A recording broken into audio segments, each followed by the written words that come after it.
Assalamualaikum. Welcome to my YouTube channel Study Zone by Zunair. I am also student of International Relation. आज की इस video में मैं आपके साथ डिस्कस करूंगा important terms and concepts of IR. As a student of International Relation, हमें IR की terms and concepts के बारे में proper knowledge होना बहुत जरूरी है. इसलिए मैं आपके साथ इस वीडियो में complete terms and concepts को share करूंगा.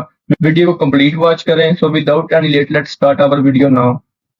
अब जो सबसे पहले important term and concept of IR है वो है collective सिक्योरिटी।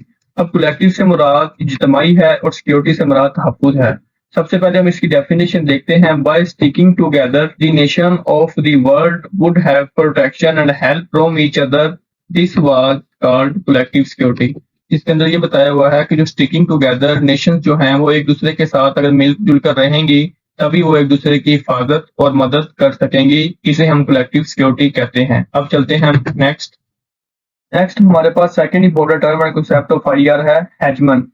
इसकी हम डेफिनेशन देखते हैं। सबसे पहले हेजमन जो है ये कहते हैं क़यादत को या ताकत को या जो डोमिनेंट होता है उसे कहते हैं। इसकी हम डेफिनेशन देखते हैं। A dominant state that has predominance of power often establishes and enforce the rule and norms in international system. इसके अंदर भी सिंपल सी बात बताई गई है कि ऐसी रियासतें जिन पर ताकत का गलबा होता है वो बैनुल अक़वामी इंटरनेशनल सिस्टम में कायदो ज़वाबत को कायम करती हैं। बेसिकली इसके अंदर बस इतना ही बताया गया है कि जो डोमिनेंट स्टेट हैं, जो हेजमन हैं, जो पावरफुल स्टेट्स हैं, वो इंटरनेशनल सिस्टम में कायदो ज़वाबत को कायम करती हैं। अब हमारे पास next third important term and concept of IR है self help.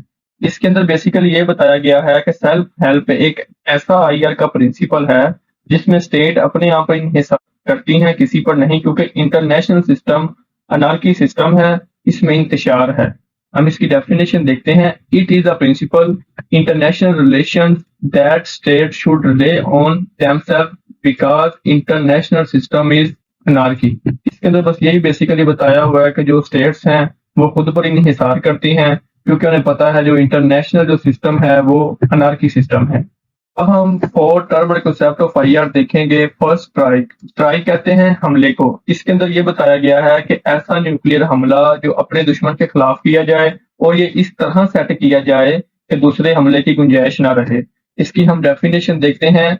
A nuclear attack against an enemy that is designed to eliminate that possibility of it being able to make second strike. Strike में उन्होंने ये बताया गया है कि जो पहला हमला इस तरह किया जाए कि दूसरे हमले की जरूरत ही ना पड़े, वहां पे इतनी तबाही हो जाए। तो फर्स्ट स्ट्राइक में बस यही बताया गया था। अब नेक्स्ट चलते हैं।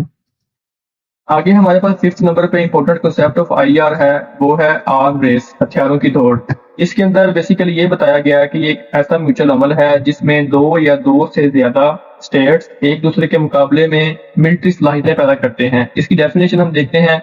Reciprocal process in which two or more states build military capabilities in response to each other. इसके अंदर बेसिकली बस यही बताया गया है कि जो दो या दो से ज्यादा स्टेट्स हैं उनका एक दूसरे के साथ जो मुकाबला होता है वो मुकाबला क्या होता है, मिलिट्री सलाहियतों को ज्यादा करना, वेपन्स की दौड़ में, हथियारों की दौड़ में एक दूसरे से आगे निकलना। इनका आपस में इस तरह का जो रेस है, जो उनका आपस में कंपटीशन होता है, उसे हम कहते हैं आर्म रेस। आगे हम चलते हैं। आगे अब हमारे पास 6 नंबर पे जो important term and concept of IR है वो है स्टेट क्राफ्ट। अब स्टेट क्राफ्ट किसे कहते हैं? ऐसे तरीके जिसके जरिए नेशनल लीडर्स स्टेट के नेशनल इंटरेस्ट को अचीव करते हैं। इसलिए अब हम डेफिनेशन देखते हैं। The method and tools that national leaders use to achieve the national interest of the state. बात वही आ गई कि ये एक ऐसा तरीका है या ऐसे मेथड को कहते हैं जिसके जरिए जो नेशनल लीडर्स होते हैं वो नेशनल इंटरेस्ट को अचीव करते हैं। आगे हमारे पास 7th नंबर पे जो important term and concept of IR है वो है प्रोलिफरेशन। इसके अंदर ये आता है कि हथियारों की काबिलियत का स्टेट में फैलना। इसकी अब हम डेफिनेशन देखते हैं। The spread of weapon capabilities from a few to many state. मतलब हथियारों की काबिलियत या हथियारों की जो एडवांसमेंट है उनका स्टेट्स में फैलना, उसे हम कहते हैं प्रोलिफरेशन। अभी हम नेक्स्ट चलते हैं।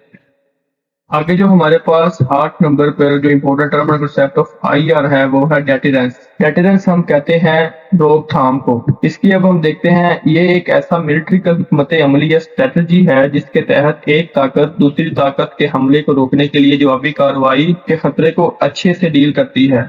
इसकी अब डेफिनेशन देखते हैं। Military strategy under which one power uses the threat of relation effectively to prevent an attack from advisory power. इसके अंदर बेसिकली यही बताया गया है कि एक ऐसी मिलिट्रिकल या स्ट्रेटजी या ऐसी हिकमत अमली जिसके तहत एक ताकत दूसरी ताकत के हमले को रोकने के लिए या उसके खतरे से निपटने के लिए जो डील करती है उसे हम कहते हैं डेटरेंस, रोकथाम।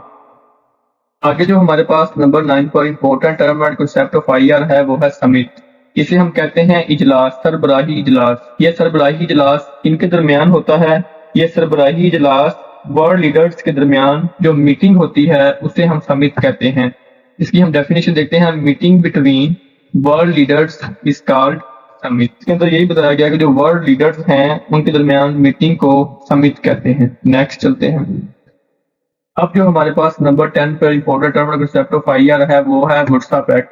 अब जो वुड्सा पैक्ट है वो कैपिटल सिटी है पोलैंड का और ये हम मुआहदे को कहते हैं। ये एक मुआहदा हुआ था किन के दरमियान, ये ईस्टर्न यूरोप यूएसएसआर के दरमियान में मुआहदा हुआ था।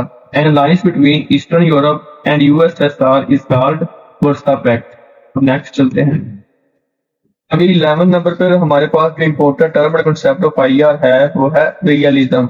अब रियलिज्म क्या है? ये आईआर की एक ऐसी थ्योरी है जिसमें रियासतों का इंटरेस्ट और उस पर जोर बनाने के लिए इस अनारकी दुनिया में सिक्योरिटी को यकीनी बनाने के लिए ताकत को इकट्ठा करना रियलिज्म कहलाता है। जिसकी हम डेफिनेशन देखते हैं। A theory in international relations that emphasises that interest in accumulating power to ensure security in anarchy world। इसके अंदर बस यही बताया गया कि इस अनारकी दुनिया में जो सिक्योरिटी को यकीनी बनाने के लिए ताकत को जमा करना है उसे हम जो है वो रियलिज्म कहते हैं। अब हम नेक्स्ट चलते हैं। आगे हमारे पास 12 नंबर पर जो important term concept of IR है वो है जनरल वार। अब जनरल वार क्या है? जंग जीतने और दुश्मन की टेरिटरी को हासिल करने के लिए होती है और ये शहरी सहूलियात और मिलिट्री को कायम करने को टारगेट करती है। इसकी हम प्रॉपर नीचे डेफिनेशन देखते हैं। वार डिजाइन टू कंकर and occupy enemy territory using all available weapons of warfare and targeting both military establishments and civilian facilities. इसके अंदर यही बताया गया है कि वार जीतने, जंग जीतने या दुश्मन की टेरिटरी को हासिल करने के लिए शहरी सहूलियात जो मिलिट्री को कायम करने को टारगेट करती है इसे हम कहते हैं जनरल वार। अब जो हमारे पास थर्ड इंपॉर्टेंट टर्म और कंसेप्ट ऑफ आईआर है वो है थर्ड वर्ल्ड। अब जो थर्ड वर्ल्ड है वो कॉल्ड कोल्ड वार है। अब जो कोल्ड वार है वो टर्म यूज हुई है डिस्क्राइब करने के लिए लेस डेवलपमेंट कंट्रीज। जो लेस डेवलप्ड कंट्रीज हैं वो कौन सी हैं? एशिया है, अफ्रीका है and the कैरिबियंस and Latin America है। जो अफ्रीका, एशिया जो लेस डेवलप्ड कंट्रीज हैं और जो लैटिन अमेरिका एंड कैरिबियंस हैं वो वर्ल्ड का थर्ड हिस्सा इन पर मुश्तमिल है। इसके अंदर बस ये बताया गया। आगे हमारे पास 14 नंबर पर जो इम्पोर्टेंट टर्म और कंसेप्ट ऑफ आईआर है वो है रियल पॉलिटिक। अब रियल पॉलिटिक क्या है? ये एक ऐसी थ्योरी है जिसके मुताबिक रियासत को अपनी ताकत और दौलत को बढ़ाना चाहते हैं और दूसरी स्टेट से जीतने और उन पर गालिब आने के लिए वो अपने वसाइल में इजाफा करते हैं। इसके अब हम डेफिनेशन देखते हैं। It is a theory according to which states should increase their power and wealth in order to compete with and dominate other states। भी इसके अंदर उन्होंने सिंपली यही बताया कि जो इसके अंदर स्टेट्स हैं वो अपनी दौलत और ताकत इसलिए बढ़ाते हैं कि वो दूसरी स्टेट्स पर डोमिनेट हो जाएं, उन पर गालिब आ जाएं। 15 नंबर पर लास्ट वन जो इम्पोर्टेंट टर्म और कंसेप्ट ऑफ आईआर है वो है सिविल वार। अब सिविल वार क्या है? ये सेम स्टेट्स के दो मुखालिफ ग्रुप्स के दरमियान जंग को सिविल वार कहते हैं। War between within opposing groups with same state or by rebels against the government. इसके अंदर सिंपली यही बताया गया है कि सेम स्टेट्स के दो मुखालिफ ग्रुप्स के दरमियान जंग को सिविल वार कहते हैं। आई होप कि आपको ये इम्पोर्टेंट टर्म्स और कंसेप्ट जो हैं वो क्लियर हो चुके होंगे। उम्मीद है कि आपको ये वीडियो पसंद आई होगी। मजीद ऐसी वीडियो के लिए मेरे चैनल को सब्सक्राइब करें। लाइक करें और वीडियो को आगे शेयर करें। नेक्स्ट वीडियो तक के लिए अल्लाह हाफ़िज़।